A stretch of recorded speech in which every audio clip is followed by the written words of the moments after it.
Bismillahirrahmanirrahim. Assalamualaikum and a very good day to everyone.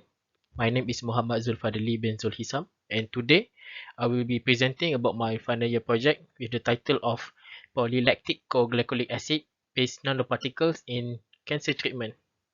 So, my supervisor is Associate Professor Dr. Kamia Shamili. So, for today's presentation, I will be going through introduction, literature review, methodology, result and discussion, and also conclusion. So, for the introduction, polylactic co-glycolic acid (PLGA) is a copolymer that has been studied extensively to be used as a drug carrier. PLGA application in anti-cancer treatment can be used as alternative method of treating cancer.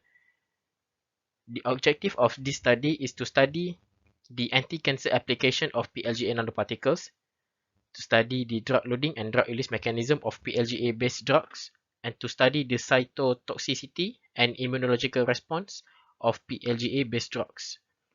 The figure on the right will show the chemical structure of the PLGA. Next is the literature review. In this section, I will discuss the properties as well as the synthesis method of producing PLGA. So, for the properties of PLGA, there is two important properties of PLGA nanoparticles that makes it favored to be used in the biomedical application. The first one is that it is biodegradable, and the second one is that it is biocompatible. So, for biodegradability, PLGA can hydrolyze in the body to form glycolic acid and lactic acid. So, both of these components is found naturally in the human body, and then it can be metabolized in the body and be released naturally. And the second one is biocompatibility. It is a synthetic biopolymer which has high reproduction capability and also low environmental impact. Various of its parameters can be modified to change its behavior to fit the need of multiple applications. Next, we will go through the synthesis method of PLGA nanoparticles. So the first one, we will have solvent evaporation method. This method involves oil in water emulsification process for single emulsion process and water in oil in water emulsification method for double emulsification process. This method is very suitable for water-insoluble drugs such as steroids. The second method is via phase separation method. This process involves formulation via liquid-liquid phase separation, where the component in liquid phase is emulsified before being separated via centrifugation or filtration. This method is very compelling because the size of the nanoparticles can be controlled by modifying the stirring rate and the temperature of the solution. And the third method is via spray drying. This process involves formulation by spraying a solid in oil dispersion or water in oil emulsion in a stream of heated air. So this process is faster and more convenient as compared to the other two methods. Next, we will go through the methodology. This study is a critical review where information is collected from various sources from multiple publishers such as Science Direct and Elsevier. So the journal articles must be about 10 years from its publication date, and the article will be reviewed by my supervisor and co-supervisor before it is able to be used in the study. Next, we will go to results and discussion. Next, we will go through PLGA in anti-cancer application. So, various drugs can be used in formulation with PLGA nanoparticles to treat various kinds of cancer. The first one, we will have dexamethasone encapsulated in PLGA based nanoparticles, which can be used to treat arthritis and also angiogenesis. Next, we have paclitaxel, which derived from taxan plant, which has shown significant activity against breast cancer, ovarian carcinoma, and also acute leukemias. Next, we have vincristine sulfate, also known as VCR, which can be formulated with PLGA nanoparticles to treat various cancers, including AIDS.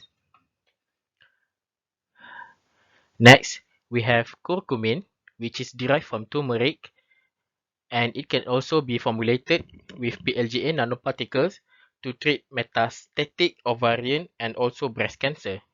It can also be used as adjuvant to treat prostate cancer. Next, we have camptothecin, which can be used with injectable PLGA nanoparticles, and it is shown to reduce tumor volume, and it is also used to treat colon and ovarian cancer. And lastly, we have doxorubicin, which can be formulated with PLGA nanoparticles to treat cancer while reducing systemic toxicity, which can increase therapeutic efficiency and also increasing patient compliance.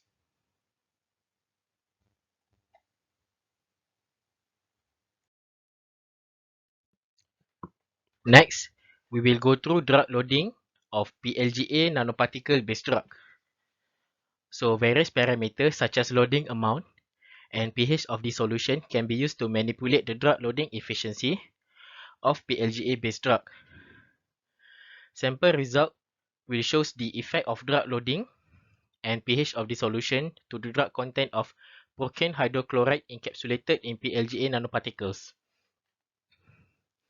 So, based on the table on the left, with the increasing theoretical drug loading, the drug content will also increase.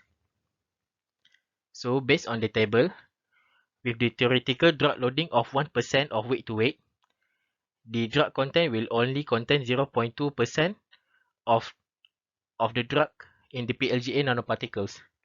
While with the theoretical drug loading of 10%, the drug content will have 4.6% of procaine hydrochloride with respect to the PLGA nanoparticles. By referring to the graph on the right, we can see that with the increasing of pH, the drug content as well as the drug entrapment will also increase. With the pH of 5.7 will be the lowest, and the pH of 9.3 will be the highest. Next, we will go to drug release of PLGA nanoparticle-based drug. For your information, PLGA nanoparticle-based drug will have a burst release in the first hour of ingestion. However, similar to drug loading, various parameters can also affect the drug release of PLGA-based drugs. Sample result will show the effect of drug concentration and also pH of the medium on the drug release. By referring to the graph on the left, we can see that with the decreasing drug concentration, the drug release percentage is faster with respect to time, with the drug concentration of 0.26 being the slowest and drug concentration of 0.02